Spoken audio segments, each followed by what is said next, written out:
안녕하세요, 여러분. 두 번째 시간 시작하도록 하겠습니다.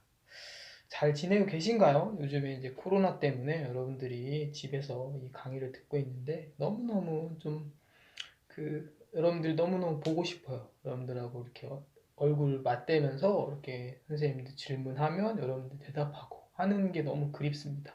자, 아무튼 이 그리운 마음을 담아서 영상을 이렇게 강의 영상을 제작을 했으니까 여러분들 끝까지 최선을 다해서 들어주시기 바랍니다. 자, 오늘은 건강한 생활, 그 지난 시간에 이어서 건강한 생활 이 단원을 공부를 하고 있는데 질병의 진단과 치료를 지난 시간에 했죠, 그죠? 예, 질병의 진단 방법과 치료에 대한 얘기를 지난 시간에 했었는데 여러분들이 요즘에 이제 코로나, 그죠? 예, 코로나19, 그죠? 요 코로나에 대한 게 너무 얘기가 많이 나오고 있어요. 그래서 여러분들도 코로나에 대한 진단 방법, 진단을 이제 뭘 하냐면요, RT-PCR이라고 하는 방법으로 진단을 하거든요. 이게 뭔지에 대한 거는 나중에 우리가 이제 실제 이제 뭐 기회가 될 겁니다. 실제 우리가 계약을 하면 이제 살펴볼 수 있는 기회가 될 거예요. 그때 한번 좀 자세히 좀 살펴보도록 하고요. 그리고 치료도 이제 많은 치료 방법들에 대한 얘기를 많이 뭐 연구를 많이 하고 있다고 하더라고요. 아무튼 전 시간에는 질병을 진단하는 것과 치료에 대한 여러 가지 그 방법에 대해서 뭐 병원에 가서 순서대로 이렇게 뭐 하는 거 있었잖아요. 물어보기도 하고 검사하는 거, 그죠? 예, 그리고 여러 가지 뭐 CT, MRI, 뭐 PTI 뭐 이런 것들에 대한 여러 가지 것들을 우리가 살펴볼 수 있었고요. 자, 오늘은 이제 뭘 할 거냐면 인류의 역사 하고 질병하고 어떤 관계가 있는지를 같이 살펴보려고 합니다. 그래서 이 인류 역사가 발전하는 데 있어서 이 질병이 많은 역할을 했어요. 특히 이제 역사에 대한 부분을 좀 많이 안다면 이 단원을 공부하는 데 있어서 여러분들이 조금 더 잘 접근할 수가 있을 겁니다. 그래서 아무튼 자,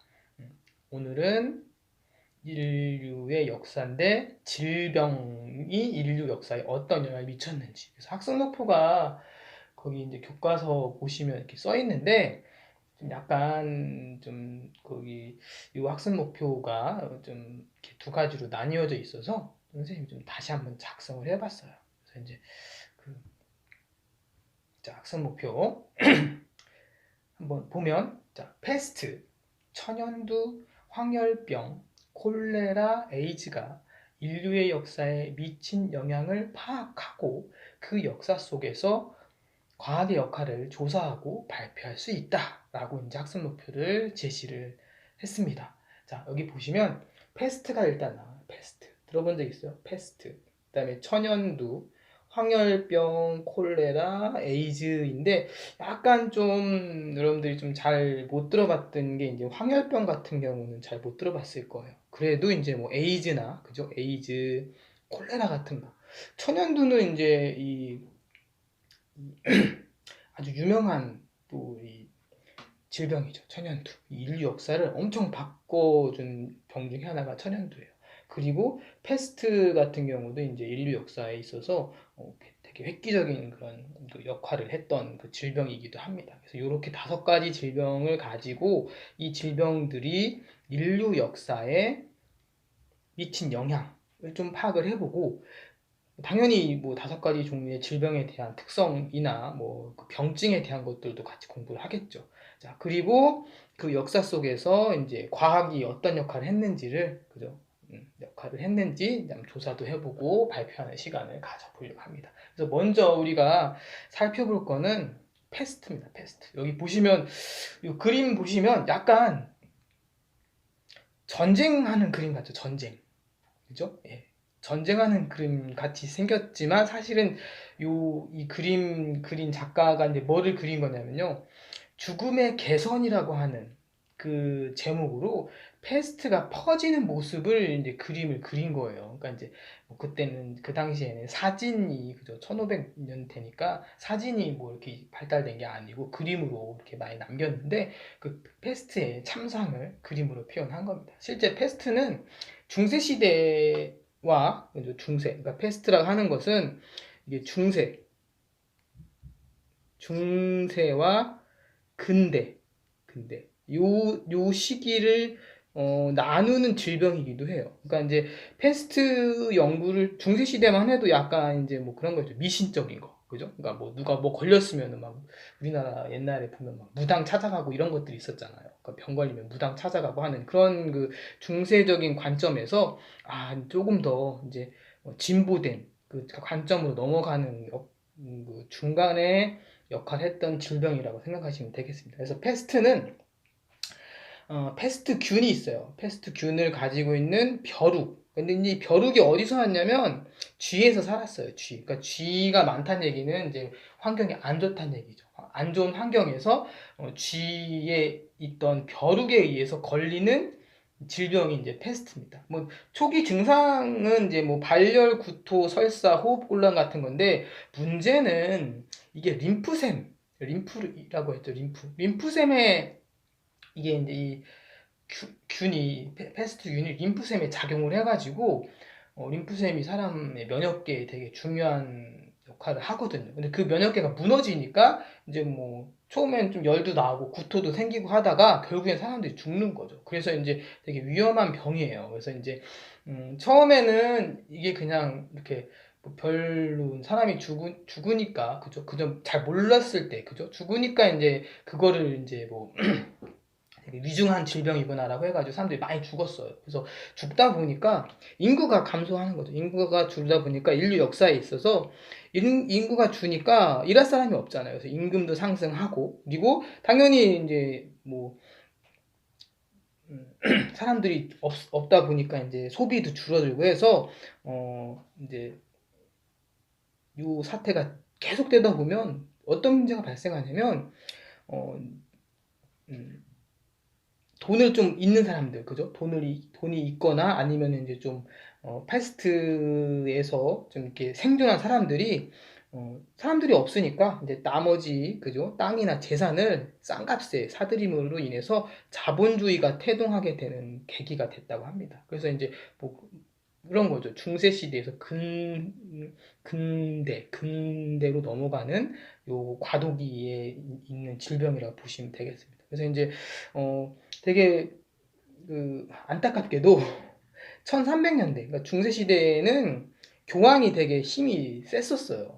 네, 그 당시에 유럽에서 교황이 힘이 세가지고 연구를 뭐 거의 금지했죠. 사람에 대한 인체를 가지고 연구하는 게 금지되니까 패스트가 어떤 질병 어떻게 해서 죽는지를 좀 연구를 해야 되는데 그것도 조차 못했었죠. 그러다가 나중에 이제 그 이후에 패스트가 이제 뭐 잠잠해지니까 엄청나게 사람이 죽었겠죠. 죽고 나서 이제 패스트가 잠잠해지고 나서 그 이후에 이제 교황청에서도 이제 안 되겠다. 이제 좀 연구를 해야 된다라는 얘기를 받아들여 가지고 연구를 하게 돼서 의학적으로 그때부터 접근을 하게 됐다고 합니다. 그렇지만 패스트가 그때만 유행한 게 아니라 1894년에 홍콩에서 그리고 1994년에서 인도에서 그리고 뭐 1995년은 이제 뭐 변종 패스트가 또 나타나가지고 마다가스카르에서도 이제 뭐 출연하게 됐다고 하더라고. 그래서 패스트는 이제 인류가 계속 가지고 가야 되는 그 질병 중에 하나가 되겠습니다. 그렇지만 이제 중세 시대 이때보다는 조금 더 이제 이 병에 대한 대처를 잘 할 수 있게 되었다라고 하는 그런 얘기를 할 수 있겠습니다. 자, 그 다음에 이제 우리가 좀 알아볼 병은 뭐냐면요, 천연두예요, 천연두. 자, 천연두는 이게 치사율이 되게 높거든요. 치사율이 뭐 30에서 90% 가까이 된다고 하는데, 뭐, 그 고열과 두통이 발생을 하고요.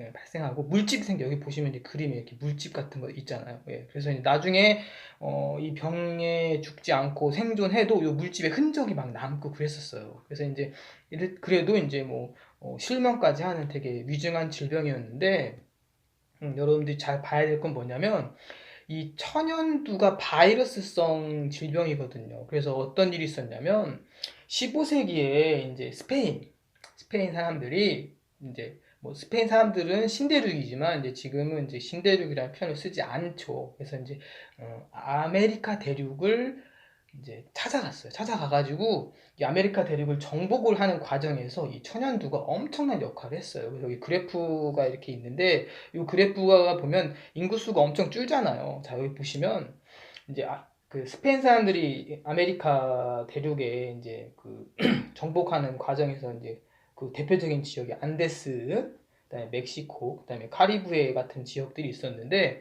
감염 전만 해도 인구가 엄청났어요.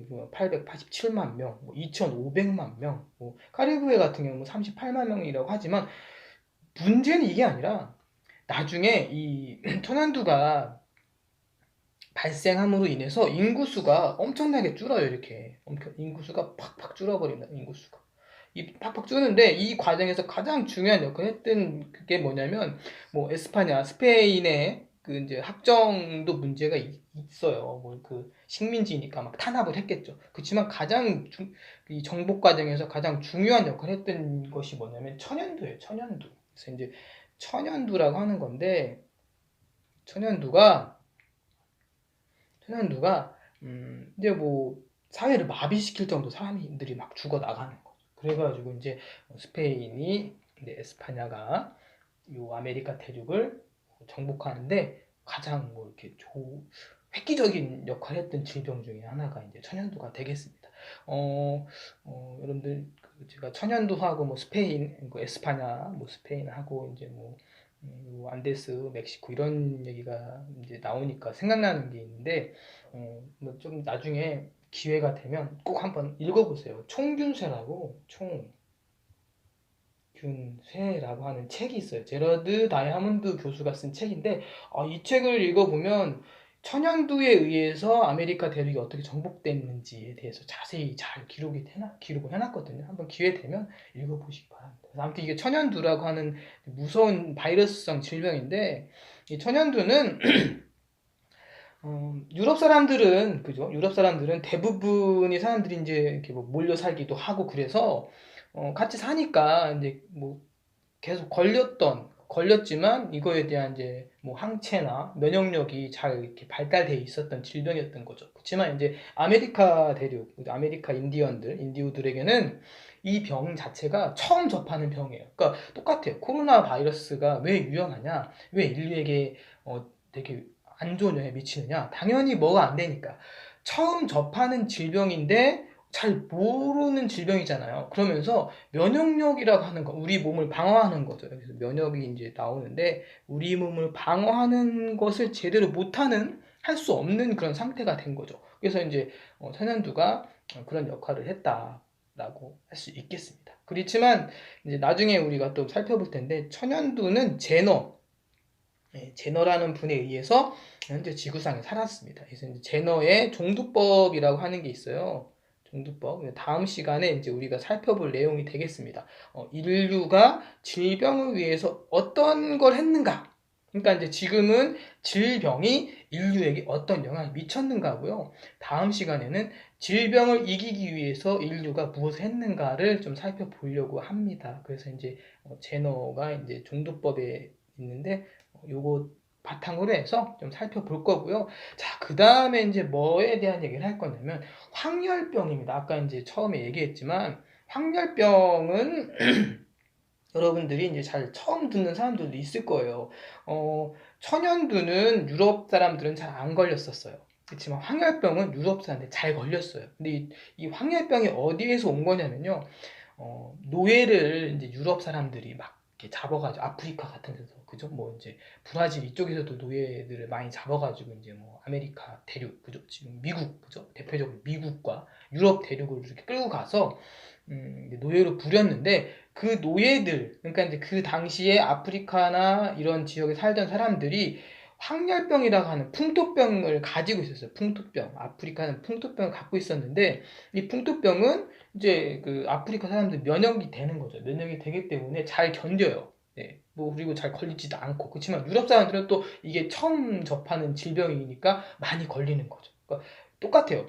천연두가 유럽 사람들에게는 면역이 되기 때문에 잘 걸리지 않지만 천연두는 이제 그 아메리카 사람들은 이게 처음 접하는 질병이기 때문에 이제 많이 걸리고 많이 죽었다는 거죠. 똑같습니다. 황열병은 반대로 되는 거죠. 황열병은 이제 어떤 질병이냐면 아프리카 노예에게서 이렇게 온 질병이고요.